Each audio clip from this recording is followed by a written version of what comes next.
لله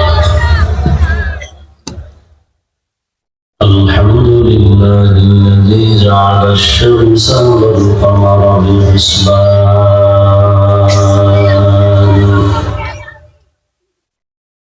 والنجم والشجر يسجدان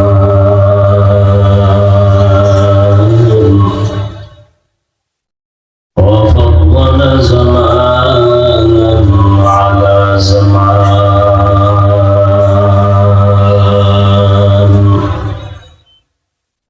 كما فضل مكانا على مكان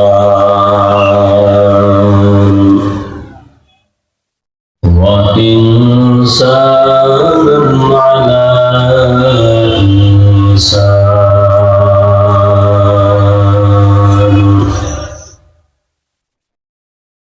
ونشهد أن لا إله إلا الله وحده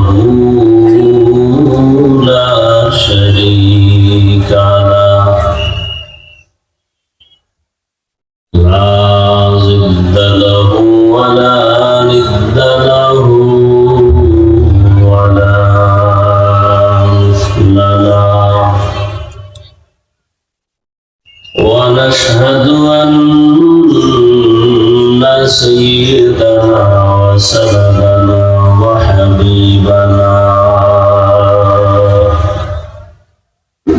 وحبيب ربنا وطبيبنا وطبيب قلوبنا ومولانا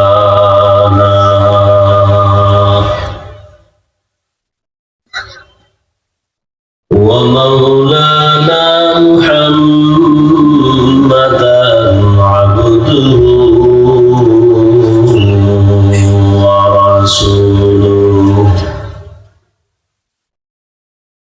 أرسله بالحق بشيرا ونذيرا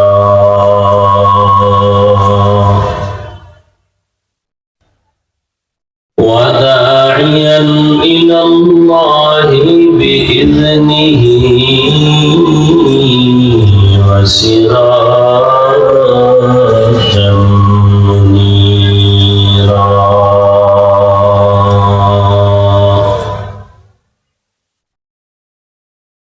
اللهم صل على محمد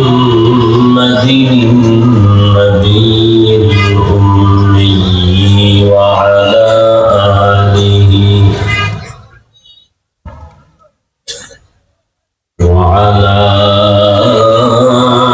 آله وسلم تسليما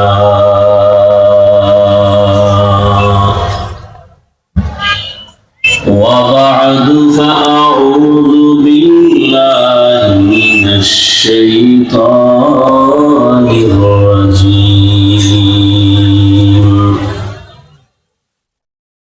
بسم الله الرحمن الرحيم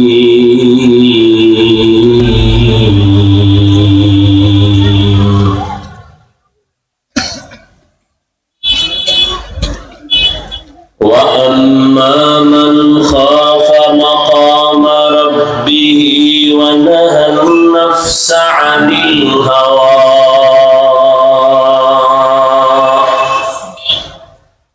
فإن الجنة هي المأوى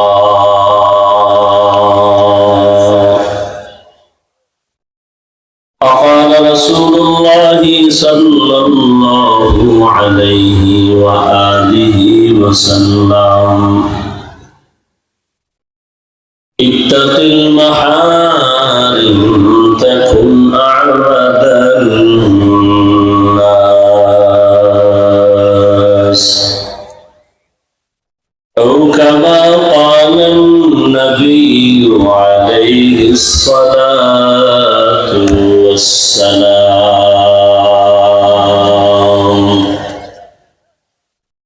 صدق الله مولانا العظيم وصدق رسوله النبي الأمي الكريم ونحن على ذلك من الشاهدين والشاكرين والذاكرين والحمد لله رب العالمين سبحانك لا علم لنا إلا ما علمتنا إنك أنت العليم الحكيم رب اشرح لي صدري ويسر لي أمري واحلل عقدة من لساني يفقهوا قولي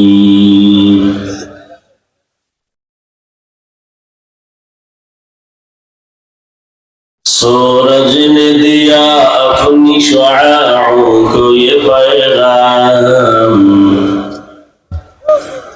सूरज ने दिया अपनी शुआओं को ये पैगाम दुनिया है अजब चीज को भी सुबह को भी शाम दुनिया है अजब चीज को भी सुबह को भी शाम दुनिया में हो दुनिया का तलबगार नहीं हो दुनिया में हो दुनिया का तलबगार नहीं हो बाजार से गुजर हो खरीदार नहीं हो बाजार से गुजर हो खरीदार नहीं हो मकबूल है शाद है काबल तो बहुत है मकबूल है शाद है काबल तो बहुत है ऐना के मानिंदे तो नहीं दिल तो बहुत है ऐना के मानिंदे तो नहीं दिल तो बहुत है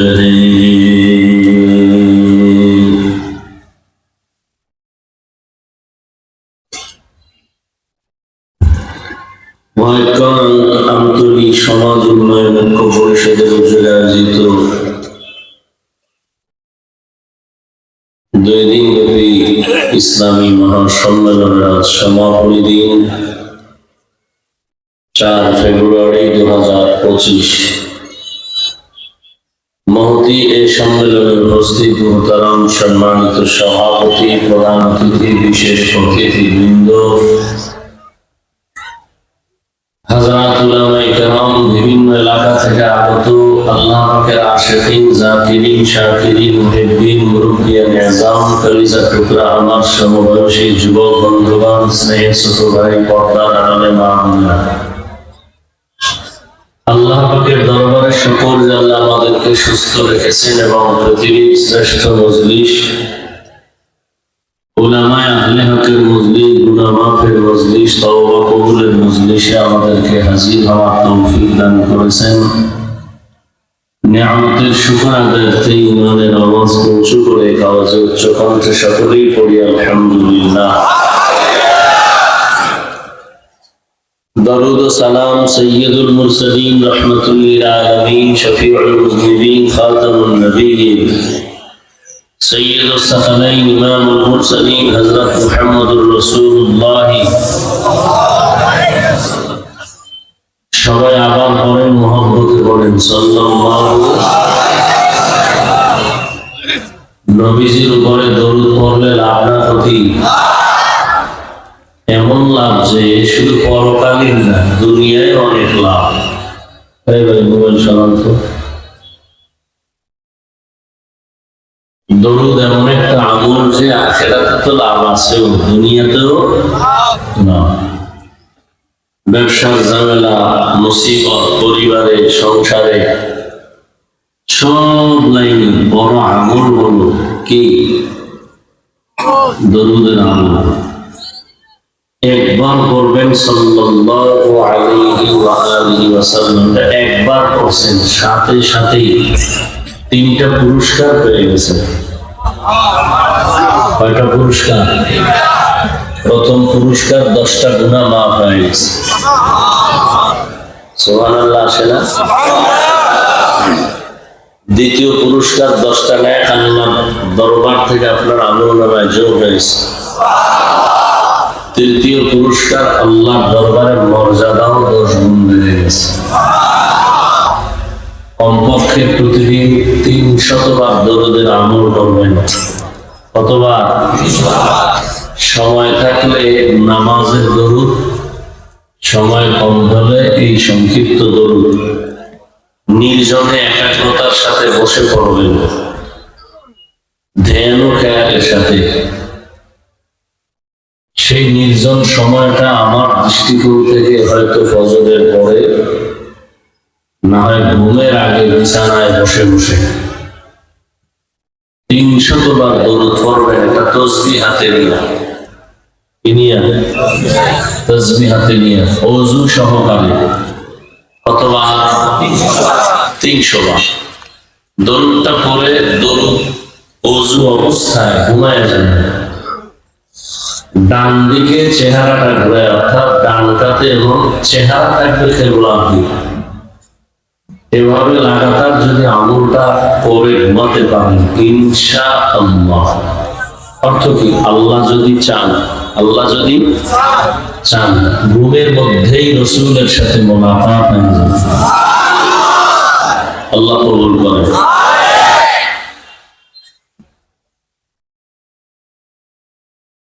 যাদের আয়োজনে আজকের এই প্রোগ্রাম, যে পরিষদ যুবক এলাকাবাসী, প্রত্যেককে আল্লাহ পাকের খেদমতের বরকতে দুনিয়াতে শান্তি, পরকালে চিরমুক্তির ব্যবস্থা করে দেন। গতকাল এবং আজ হযরত উলামায়ে কেরাম আলোচনা রেখেছেন, আপনারা আলোচনা শুনছেন। উলামায়ে কেরামের কথাগুলো সহিহ তরিকায় আমল করার তৌফিক দান করেন। উলামায়ে কেরামদের কথাগুলো সহিহ তরিকায় আমল করে চলার মতো তৌফিক আমাদেরকে দান করেন। উলামায়ে কেরামের ইজ্জতকে আল্লাহ বেশি বেশি বাড়ায় দেন। অন্যের জন্য দোয়া করলে রাসূলের হাদিস, ওটা প্রথম নিজের কাজে কবুল হয়ে যায়। আপনারা দোয়া করতে এত পেরেশান কেন যে করবেন কিনা? অন্যের জন্য দোয়া বেশি বেশি করবেন, তো আপনার কাজে বেশি লাগবে। অন্যের জানাজায় আপনি যাবেন, আপনার জানাজায় অনেক মানুষ আসবে। অন্যের উপকার করেন, আপনার উপকার চাওয়া লাগবে না, অটোমেটিক করার জন্য লোক তৈরি হয়ে যাবে। সহজ কথা। উলামায়ে কেরামের বিরুদ্ধে যারা লেখালেখি করে, ষড়যন্ত্র করে, আল্লাহ তাদের হেদায়েত দান করুন। যারা উলামায়ে কেরামের বিরোধিতা করে, মূলত তারা ইসলামেরই দুশমন। তারা কিসের দুশমন? কেন?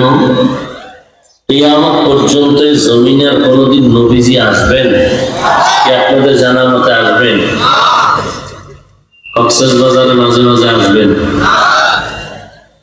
সাহাবায়ে কেরামও আসবেন না, আইম্মায়ে কেরাম, বড় বড় আউলিয়ায়ে কেরাম আসবেন না। কিয়ামত পর্যন্ত এই জাতিকে দুনিয়ায় এবং আখিরাতে, ইহকাল এবং পরকালে শান্তির ঠিকানা দিবেন কোরআন সুন্নাহর আলোকে। একমাত্র, শুধুমাত্র, কেবলমাত্র উলামায়ে কেরাম, আর কেউ। কথা বোঝার চেষ্টা করেন। আপনারা তো অনেক দামি মানুষ, শিক্ষিত মানুষ, আপনাদের শিক্ষা এবং জ্ঞানের তুলনায় আমরা টুপিওয়ালারা অনেক দুর্বল, অনেক বোকা। আপনারা নিজেরাই তো বলেন, আমি তো আর বানায় বলি না। আপনারা বলেন এটা শুনেইলেন, আপনারা নিজেরাই বলেন হুজুরেরা কি জানে, আমরাই তো সব জানি। আর আকামে ধরা খাইলে বলে আমরা না জেনে করে ফেলেছি। মাস্তানি করার সুযোগ পাইলেই বলে হুজুরেরা কি জানে, আর ধরা খাইলে হয় আমি না জেনে করেছি।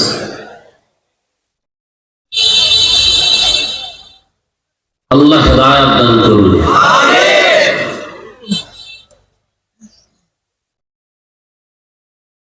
উলামায়ে কেরামের মাধ্যমে মানুষ দ্বীন শিখবে, ইসলাম শিখবে, দুনিয়ার সব বিষয়ের সমাধান পাবে, আখিরাতেরটা তো পাবেই।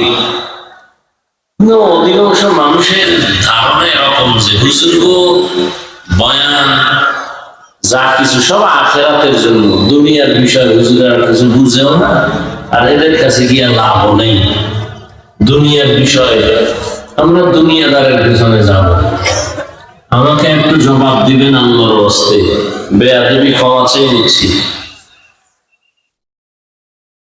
আল্লাহ যে কোরআন দিয়েছেন, রাসূলের আদর্শ হাদিস, এই কোরআন হাদিসের মধ্যে কি শুধু আখিরাতের কথাই আছে? কি মানুষের জীবনের সব বিষয়ের সমাধান আছে না নেই? কি পরকালেরটা না দুনিয়ারটাও? দুনিয়ার কোন বিষয়টা ইসলাম কোরআন হাদিসে নাই যেটার জন্য কোন বেঈমানের কাছে যেতে হবে? বলেন, সত্য কথাটা মানে না, না মানে অন্তত সমর্থন দেন, স্বীকার করেন যে হ্যাঁ এটা সত্য। আমি মানি না এজন্য যে সমর্থন দেওয়া যাবে না, বিষয়টা এমন না। আপনাদের ধারণা কি আল্লাহর দ্বীন ও ইসলাম কোরআন হাদিসের মধ্যে শুধু পরকালের সমাধান, দুনিয়ার সমাধান আছে? দুই একটা হয়তো নাই। কি আমি না বলছি আপনি সত্য কথাটা স্বীকার করতে? দুনিয়ার সব বিষয়ের সমাধান আছে। আপনারা এই দুনিয়ার সমাধান যদি থাকে, ব্যবসা করবেন কেমনে, চাকরি কিভাবে করবেন, সংসার পরিবার কিভাবে চালাবেন, রাষ্ট্র কিভাবে চালাবেন, এগুলো ইসলামে নাই, কোরআনে নাই, মানেন না কেন? এই সমস্যা কি? ধান্দাবাজি আর চান্দাবাজির পিছনে দৌড়ান কেন? বলেন যে আমরা কোরআন মানবো না, বলেন।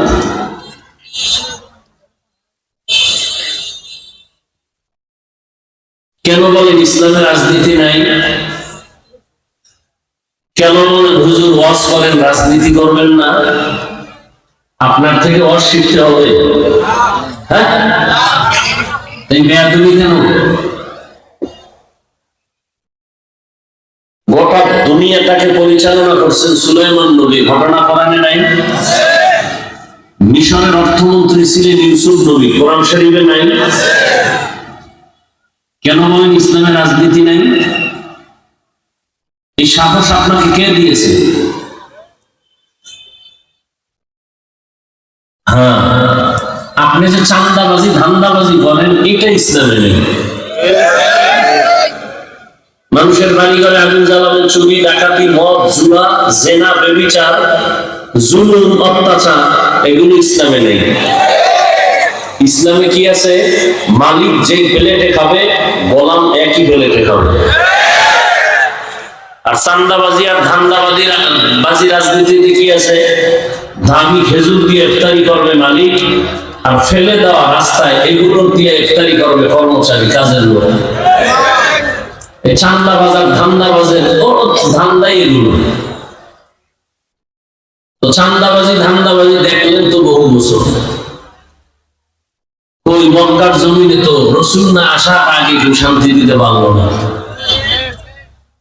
গোটা দুনিয়া তো নমরুদও চালাইছে, শান্তি দিতে পারে না। ফেরাউন তো চালাইছে, শান্তি দিতে পারে না। গাদ্দাফি চালাইলো, শান্তি দিতে পারলো না। শান্তি দিবে কেমন? মোবাইলওয়ালা মোবাইল বানাইয়া কিভাবে চালাইলে মোবাইলটা সঠিকভাবে চলবে, ক্যাটালগ তো মোবাইল কোম্পানি দিয়ে দিয়েছে। মোবাইলে কথা চলে না কেন? ব্যালেন্স আছে? বলে হ্যাঁ, ফুল ব্যালেন্স আছে। নেটওয়ার্কের সমস্যা না ফুল নেটওয়ার্ক? কি বিষয়? কথা কেটে গেল কেন? খুব হিসাব করে দেখলো মোবাইলে চার্জ নেই। কি নেই? নেটওয়ার্কও ঠিক আছে, ব্যালেন্সও আছে, কি নেই? এখন এটাকে চার্জ দিতে হবে। কিভাবে চার্জ দিতে হবে? মোবাইল বিদ্যুতের সাথে সম্পর্ক তৈরি করবে। কি মোবাইলটা ধরে বাল্বের বাতিগুলোকে চাপ দিয়ে ধরো 2 মিনিট, তাহলে চার্জ চলে আসবে ডাইরেক্ট। আসবে? আসবে না। সিস্টেম কি শিখাই গেছে। এখন সিস্টেম যা ক্যাটালগে আছে তুমিও পারো না, তোমার বাবাও পারে না, তুমি লেখাপড়ায় যাবে না। এখন কি করবা? এখন সমাধান হইল মোবাইল ঠিক করার মতো, চালানোর মতো বুদ্ধিমান ডাক্তার আছে, হসপিটালে বসে আছে, সার্ভিসিং সেন্টার। যাও সেখানে যাও, গিয়া তাদের কাছে দাও যে মোবাইলের সমস্যা কি সমাধান করো। জমিন আল্লাহ বানাইলেন, আসমান আল্লাহ সৃষ্টি করলেন, সূর্য আল্লাহ, চাঁদ আল্লাহ, বাতাস আল্লাহ, পানি আল্লাহর দেয়া, মাছ আল্লাহর দেয়া, খাদ্য দিতেছেন আল্লাহ, নিঃশ্বাস ফেলতেছি আল্লাহ, ঘুমের থেকে উঠাইতেছেন আল্লাহ, না উঠাইলে আর ঘুম থেকে উঠাবার সুযোগ নেই, সবকিছু আল্লাহ। সেই জমিনে আইসা আমরা কিভাবে চললে শান্তিতে চলতে পারবো? আল্লাহ তো সে ক্যাটালগ দিয়েছেন, দেন নাই? আল্লাহ ক্যাটালগ দিয়েছেন কোরআন, 2টা। কয়টা ক্যাটালগ? 2টা। একটা থিওরিক্যাল ক্যাটালগ আর একটা প্র্যাকটিক্যাল ক্যাটালগ। থিওরিক্যাল ক্যাটালগ কোরআন সুন্নাহ, প্র্যাকটিক্যাল ক্যাটালগ 4 দল: নবীগণ, সিদ্দিকগণ, শহীদগণ, সালেহগণ। নবী শেষ, রহমতের নবীর পরে কিয়ামত পর্যন্ত আর নতুন কোন নবী হইয়া আসবেন না। কিয়ামত পর্যন্ত যারা থাকবেন তারা প্র্যাকটিক্যাল ক্যাটালগ। থিওরিক্যাল ক্যাটালগ বুঝো না, কোরআন সুন্নাহ বুঝাবার জন্য পেছনে ডাক্তার লাগাই গেছেন, কোচিং মাস্টার। এরা কোরআন সুন্নাহ ধরে ধরে ধরে ধরে বুঝাবে, এইভাবে নামাজ করো, এইভাবে জিকির করো। এভাবে চললেই তোমার পরিবারে শান্তি, তোমার ঘরে শান্তি, বাহিরে শান্তি, সমাজে শান্তি, দোকানে শান্তি। ঠিক যারা এগুলো মেনে চলতেছে তারা আজ পর্যন্ত তারা শান্তিতে আছে, সম্মানও আছে। যত অশান্তিতে আছে যারা আল্লাহ ক্যাটালগ মানে না, তারা কি চোখের সামনে দেখতেছেন সব, এরপর মানতেছেন না। কারণ কি? কয় টাকার লোভে বইরা দাড়ি কাটছেন। এই যুবকেরা, কার পিছনে ঘুরিয়া নামাজ ছাড়ছো? কি পাওয়ার আশায়? একটা টিনের ঘর পাওয়া? কিসের জন্য তুমি কার পেছনে ঘুরে নামাজ ছাড়ছো? তবে লিখে রাখো, যার পিছনে ঘুরে নামাজ বাদ দিছো সে কে? সে তোমার স্বার্থপর দুশ্মন।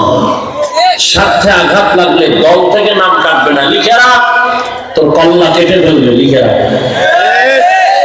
স্বার্থে আঘাত লাগলে দল থেকে নাম কাটবে, কথা হয় না?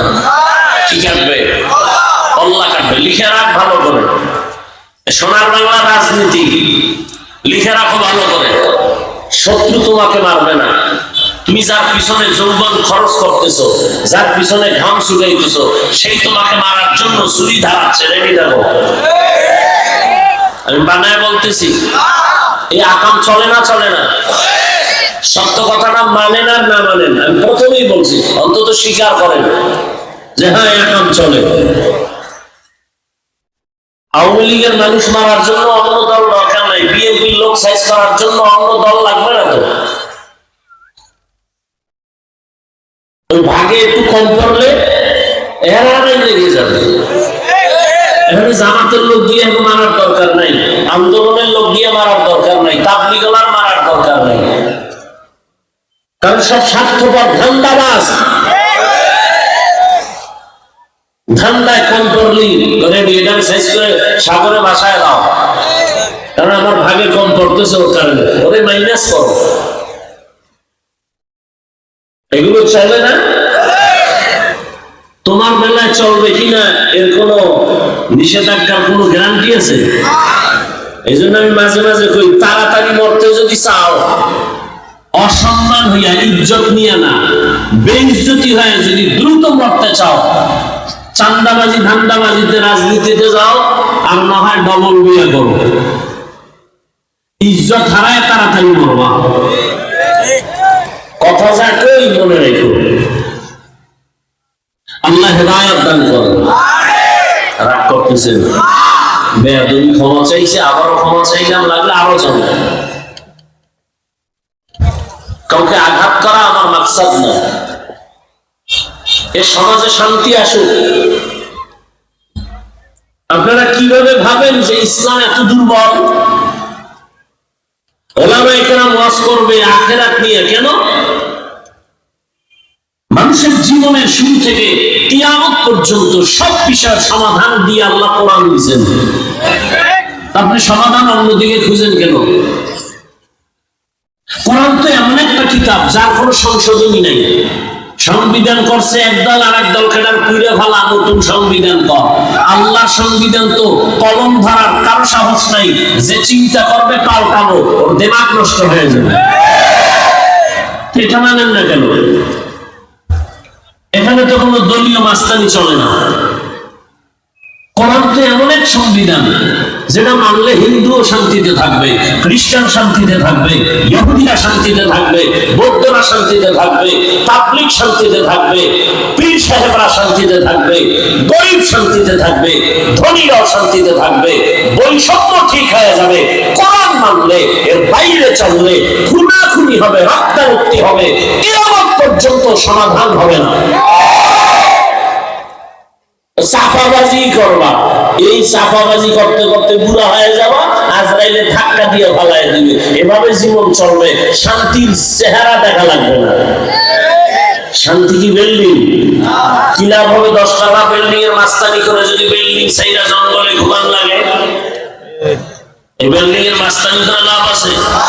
সুদ ব্যাংকে টাকা রাখবে মাস্তানি করে লাভ কি, যদি 14 গোষ্ঠী খাইতেই না পারে? ऐसे टीमेर गड़ा बड़ा भालो जहने राई खेয়ে রেখাই আলু ভর্তা দিয়ে খেয়ে ঘুম, ট্যাবলেট লাগে না, খাওয়ারও রুচি কমে না, ঘুমেরও টেনশন নেই। 3 প্লেট দেবা, দেখবা বিসমিল্লাহ ছাড়া নাই, রুচির কোনো ঔষধ নাই। কেউ একটা কাঁচা মরিচ দে, দেখবে 3 প্লেট শেষ। কি আর কপাল যাবো পুড়ছে, ওগো খাওয়ানোর অভাব নাই, কিন্তু রেড সিগন্যাল লাগানো, খাইলেই মরবি। আল্লাহ চোখের সামনে দেখাইতেছেন এগুলো, আমাকে কপাল খারাপ দেখেও বুঝি না, অন্ধ হয়ে গেছে। আল্লাহ হেদায়েত দান করেন। কারে গালি দেন? এটা কোন থানা? হ্যাঁ, টেকনাফের মানুষ। কারে গালি দেন? আপনি আকাম কম করেননি, আপনি মাইয়াটা ঠিক মতো পর্দা করেননি, আপনি ছেলে পর্দা করেননি, আপনি ঠিক মতো নামাজ পড়েননি, আপনি হালাল রিজিক নিয়ে চলেননি, কামাই করেন হারাম, মাইয়া বলারে খাওয়াইয়া রক্ত নাপাক করে ফেলছেন। আপনি যদি মক্কার ঘরে ঢুকেও দোয়া করেন, আল্লাহ মাইয়া বলা যেন আমার কথা শুনে, হারাম খোর মাইয়া বলা বাপমার খেদমত করবে না, লিখে রাখো। আর তোমার লাভবাহিকও কবুল হবে না। এই টেকনাফের মুসলমান, লিখে রাখো, সুদের সাথে যারা জড়িত এদের নামাজ হবে না, রোজা হবে না, তেলাওয়াত হবে না, হজ কবুল হবে না, মোনাজাতও কবুল হবে না। ভালো করে লিখে রাখো। আল্লাহ 2 দল মানুষের সাথে যুদ্ধের ঘোষণা দিয়েছেন। আল্লাহ নিজে যুদ্ধ করবেন। কয় দলের সাথে? কি মনে হয় খুশির কথা? এক দলের কথা আছে কোরআনে, আর এক দলের কথা আছে বুখারী শরীফে। কোরআনের বর্ণিত দল যার সাথে আল্লাহ নিজে যুদ্ধ করবেন, এরা সূক্ষ্ম কি খবর? আর বুখারীতে যাদের কথা আছে আল্লাহ নিজে যুদ্ধ করবেন যাদের সাথে, ওরা ওলিয়া উলিয়ার দুশমন। কি দুশমন বলেন? এই জন্য আমি সারা বাংলাদেশে ঘুরে ঘুরে কসম করে বলি, কসমের কথা আরো গ্রান্টেড। অবিশ্বাস করলে ঈমান দুর্বল। আল্লাহর জাতের কসম, যারা বলে ওলিয়া উলিয়া মানি না, এরা কোরআন মানে না, বুখারী মানে না, এরা ভণ্ড। এদের যারা ভণ্ড বলে না, তারাও ভণ্ড। আল্লাহ হেদায়েত দান করুন। অনেক কথাই বলে ফেললাম। আমি যে আয়াত করেছি রাসূলের একটি হাদিসের অংশ করেছি। ইখলাসুল নিয়তের সমন্বয়ে সহিহ নিয়তে সহিহ তরিকায় কিছু কথা আমাকে বলার মতো, আপনাদেরকে শুনবার মতো আল্লাহ পাক তৌফিক দান করেন। মোবাইল ওয়ালার একটু কি হুজুরে যে কথা বলে গেল, লাজ লজ্জা না থাকলে কেমনে? আমার মা কয় যারে কথায় ধরেন ওরে জাবির বাড়িতেও ধরেন। ১,৫০০ বছর আগে নবী বলে গেছেন, লা ঈমানা লিমান লা হায়া আলা, যাদের লজ্জা নেই এদের ঈমান নেই। ২৪টা ঘন্টা মোবাইল নিয়ে মরেন, মাওলায় বেহেশতের বাগানে নিয়ে এসে ১-২ ঘন্টা মোবাইল না চালালে কি ক্ষতি হবে আপনার বলেন তো? পাগল হয়ে গেছে মোবাইল নিয়ে, মানে যা একটু রহমত পাইলো ওটার কপালটাও খেয়ে দেবে। কপাল করলে আমি হাফিজুর রহমান কেন, মক্কা মদিনার ইমাম কেন? কপাল যদি খুলে যায়, রসুলের বয়ানেও কপাল খুলে না। মনে রাখো কথাগুলো যুবক বাবারা। যেই রসুলের চেহারা এক নজর দেখলে 1 সপ্তাহের ক্ষুধা থাকে না, কেমন নবী? যেই রসুলের চেহারার দিকে মায়ার নজরে তাকাইলে জাহান্নামের আগুন হারাম, সেই রসুলকে একবার না 13 বছর দেখছে, বয়ান শুনলো, এরপরও কালেমা পড়েনি। এত বড় বেঈমানের নাম আপনাদের জানা আছে? বলেন তো কে? আবু জাহাল। এর নাম কফা। যে রসুলের বয়ান শুনছে, চেহারা দেখছে, এরপরও কালেমা, এর নাম কফা। অন্যদিকে 27 বছরের যুবক তরবারি নিয়ে যায় নবীজিকে জবাই করবে। কয় বছরের যুবক? নবীজিকে জবাই করার জন্য দৌড়ায়, চেহারা দেখেই তরবারি ফেলায়, নবী মাফ করে দেন, কালেমা পড়ায় দেন। এর নাম কফাল। এর নাম কি? কপাল যদি পুড়িয়া যায় তো রসুলের বয়ানেও কপাল খুলে না, আর কপাল যদি খুলিয়া যায় তো নবীজিকে জবাই করতে এসেও কপাল খুলে যায়। আপনাদের এই প্রোগ্রামের বয়ান প্রচারণা বহু আগের থেকে চলতেছে, অনেকে আসার নিয়ত করে আসতে পারে নাই, আর একদল আসছে ঠিক কপাল খারাপ, বেহেশতের এই প্যান্ডেলের মাঝখানে ঢুকতে পারে নাই, কপাল খারাপ। এরা কোথায়? মহিলা প্যান্ডেল তাওয়াফ করে, আর এই চিল্লাবানা, এখানে চিল্লা চিল্লির কোনো আওয়াজ আমি করি না। হ্যাঁ, চিল্লাবা, চিল্লানোর জায়গা আছে আলাদা, আওয়াজটা জমা রাখো, এটা কামে লাগবে। আওয়াজ বহু দামি জিনিস। মুসলমানের অস্ত্র নাই, বাড়ি নেই, সব ফকির নিয়ে আমরা, এরপর সব অস্ত্রধারী টাকাওয়ালা, সব দুনিয়ার বেঈমানরা আমাদের নিরস্ত্র মুসলমানকে ভয় পায়। কেন? আমাদের আওয়াজের দাম আছে। আমাদের আওয়াজের কি আছে?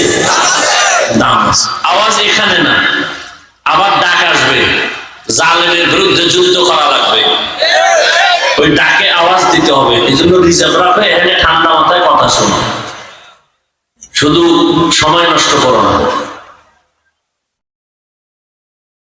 আল্লাহ, রাস্তাঘাটে ঘুরে, দোকানপাটে ঘুরে, আর তাজা তাজা কবিরা গুনাহ করে নাই? ওয়াজ উপলক্ষে মার্কেট কেন? 2-4 ঘন্টা ওয়াজ শুনবেন, এখানে আবার কিসের মার্কেট? আবার সেই মার্কেটে খেলনার দোকান কেন, বেলুনের দোকান কেন? সেখানে বেপর্দা নারী ঢুকবে কেন, পুরুষ ঢুকবে কেন? এই নগদ তাজা কবিরা গুনার দায়ভার কে নিবে? এখানে না, সারা বাংলাদেশের হালাতেই সব জায়গায় ওয়াজ এখন ফ্যাশন হয়ে গেছে।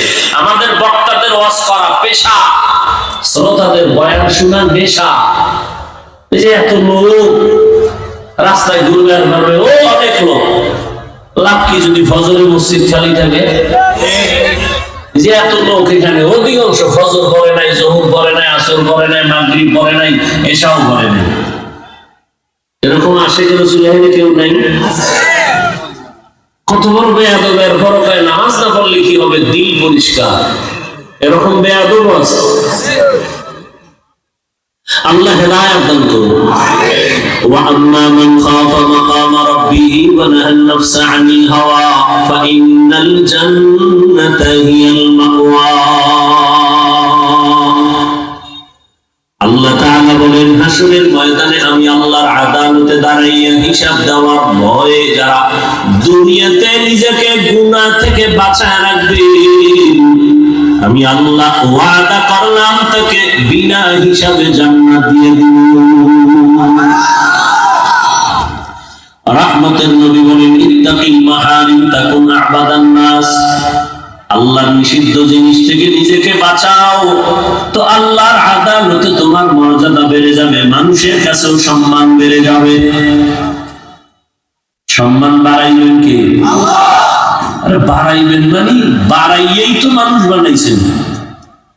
তা বাড়াইবেন মানে মানুষ তো আল্লাহ বানাবার আগেই শ্রেষ্ঠত্ব দিয়া মানুষ বানাইছেন।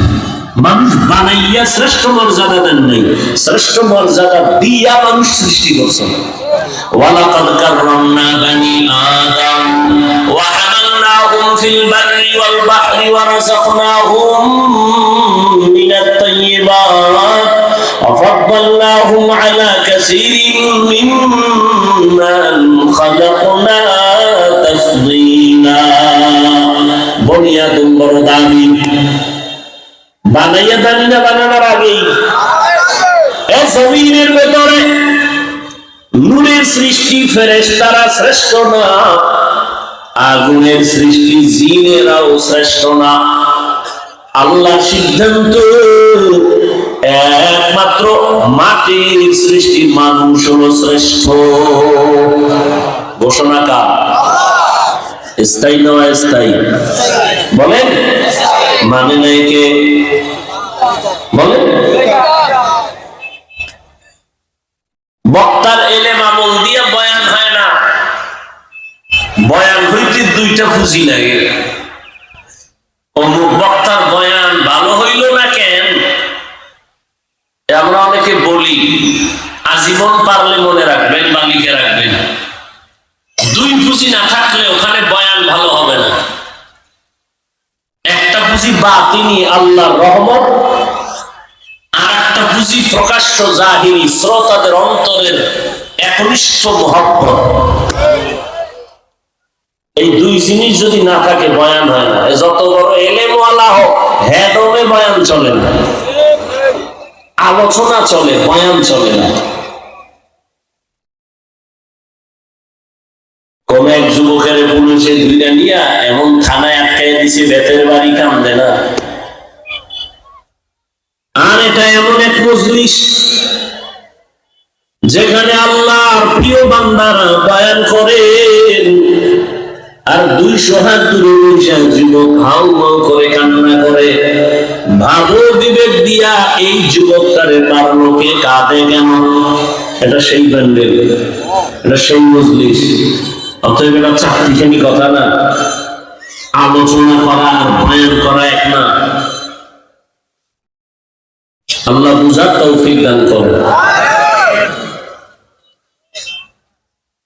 নূরের সৃষ্টি ফেরেশতা শ্রেষ্ঠ না, আগুনের সৃষ্টি জিন শ্রেষ্ঠ না, একমাত্র মাটির সৃষ্টি মানুষ হলো শ্রেষ্ঠ।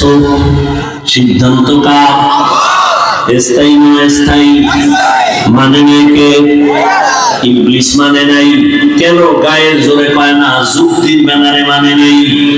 আল্লাহ বলেন, আমি মানুষকে সৃষ্টির শ্রেষ্ঠ মর্যাদা দিয়া বানাইছি। মানুষ এত দামি, জমিনের মধ্যে চলার মতো আমি রাস্তা করে দিয়েছি, পানির মধ্যে চলার মতো উত্তম ব্যবস্থা করে দিয়েছি। যেই লোহা পানির মধ্যে ছেড়ে দিলে নিচে যায়, ডুবে যায়, মানুষের মেধা খাটাইয়া ওই মানুষ ওই লোহা দিয়া স্টিমার বানাইয়া সমুদ্রের ভেতরে চলে, এক দেশ থেকে ভিন্ন দেশে যায়। আমি আল্লাহ এই মানুষের জন্য উত্তম খানার আয়োজন করেছি। গর্তের পিপিলিকার খানা আমি দেই, উড়ন্ত পাখির পেটের খানাটাও আমি দেই। সমুদ্রের ভেতরে হাজারো কোটি কোটি কোটি ধরনের মাছ, এগুলোর খানা আমি আল্লাহ দেই।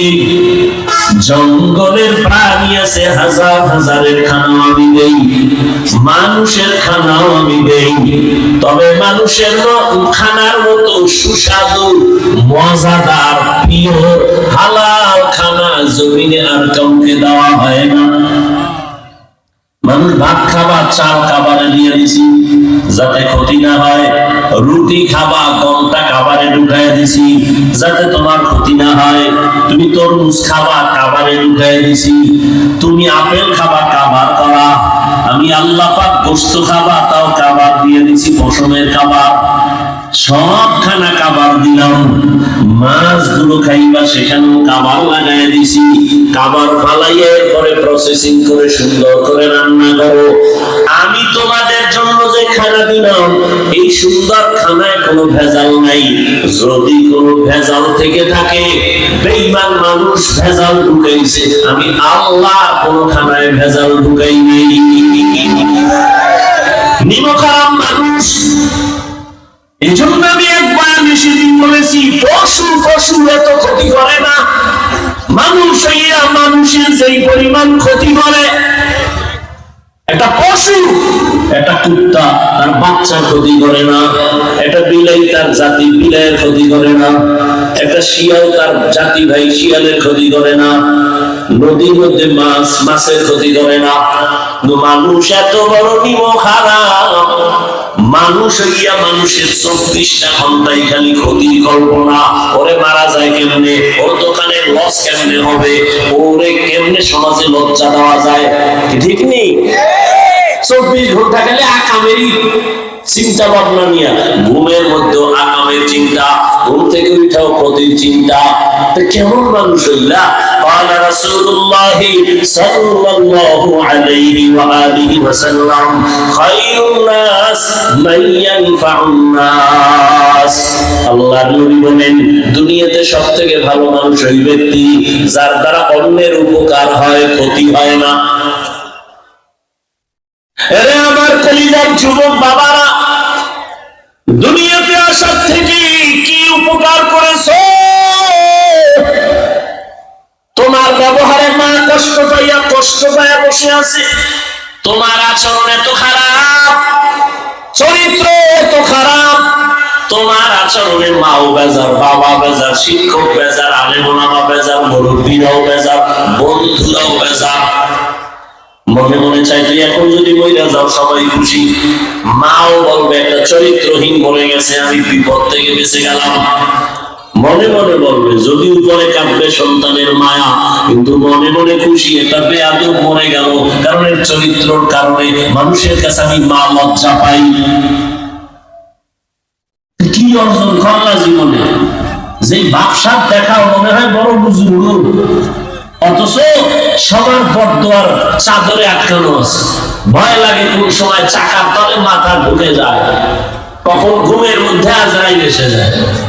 আল্লাহ হেদায়েতের দৌলত দান করেন। তো মানুষ বড় দামি, এই মানুষ যদি আবার নিজেকে হালাল পন্থায় চালাও তো মর্যাদা বেড়ে যাবে। মর্যাদা বাড়ার মানে কি? মর্যাদা বাড়ার এক ব্যাখ্যা হলো সমস্ত মাখলুকাতের মধ্যে মানুষ দামি, আবার এই মানুষের মধ্যে যারা ঈমানওয়ালা তারা আরো দামি। ঈমানওয়ালারা সবাই দামি এক লেভেলে কয় না, ঈমানওয়ালাদের ভেতরে যারা আমলওয়ালা তারা আরো দামি, আবার আমলওয়ালাদের ভেতরে যারা তাকওয়াওয়ালা তারা আরো দামি। ইন্না আকরামাকুম ইনদাল্লাহি আতকাকুম, আল্লাহ বলেন যার মধ্যে তাকওয়া সে সবথেকে দামি। এই হলো এক লাইনের মর্যাদা। এবার ধরে নেন সবার মধ্যে তাকওয়া, রিয়া নাই, সব লেভেল তাকওয়ার মজবুতি। এদের মধ্যেও কি কম বেশি আছে? না আছে। কেমন? নিজের যখন পুরা বিনয়ী হইয়া আল্লাহর দিকে যত আগাবে তার মর্যাদা বাড়বে। কেমন বাড়বে? বাড়ার মধ্যে এখন তো তোমারে ভালোবাসে কয়জনে তুমি তো এটা মাপতে পারো। ফেসবুকের ফলোয়ার কতজন? এতশো। তাহলে এই কয় লোক আমার। এখন তোমাকে 500 লোক ভালো জানে। যদি আল্লাহর জন্য তৈরি হয়ে যাও তোমাকে কোটি মানুষ ভালো জানবে। আরো যদি মজবুত হও তাকওয়ার উপরে তোমাকে 18 কোটি সবাই ভালো জানবে। এখন তোমাকে মুমিনেরা ভালো জানে, এরপরে আল্লাহ সম্মান বাড়াইলে বেঈমানেরাও ভালো জানবে। যদি আরো মজবুত হও এখন শুধু মানুষ ভালো জানে, এক পর্যায়ে জঙ্গলের প্রাণীরাও তোমাকে ভালো জানবে, মহব্বত করবে। তোমার কথায় এখন মানুষ উঠে আর বসে। মর্যাদা আল্লাহ বাড়াইলে তোমার কথায় জঙ্গলের বাঘ উঠবে আর বসবে, নদীর মাছ উঠবে আর বসবে। ইতিহাস আছে তো। তুমি অন্ধ, তুমি বধির, তুমি জানো না, তোমার বুঝাবো কেমনে? এক অন্ধ শুকায় যেতেছে, একজনে কয় গাভীর দুধ খা, শরীর মোটা তাজা হবে। অন্ধকার আমি তো দুধ চিনি না, দুধ কেমন? কয় সাদা। কয় সাদা কেমন? কয় একটা প্রাণী আছে বক, বক আছে না, বকের মতো। কয় বকটা কেমন? কয় ধান কাটা কাশির মতো বাঁকা। কাশি কেমন? এবার হাত ধরে দেখাইছে, এই বাঁকা। অন্ধ লোকটা হাত দিয়ে ধরে দেখি এত বড় বাঁকা। এই দুধ আমি না খায় মরতে রাজি, তবে এই দুধ আমি খাবো না। দরকার নাই ভাই, আমার দরকার নাই।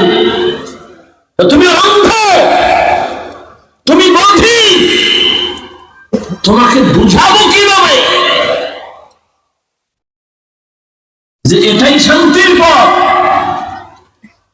যদি বুঝলা, এই যে এখানে আমরা সবাই বসছি, আমি টুপিওয়ালা হই আর যাই নাই, আমার পরিচয় তো আসল, আমরা মুসলমান।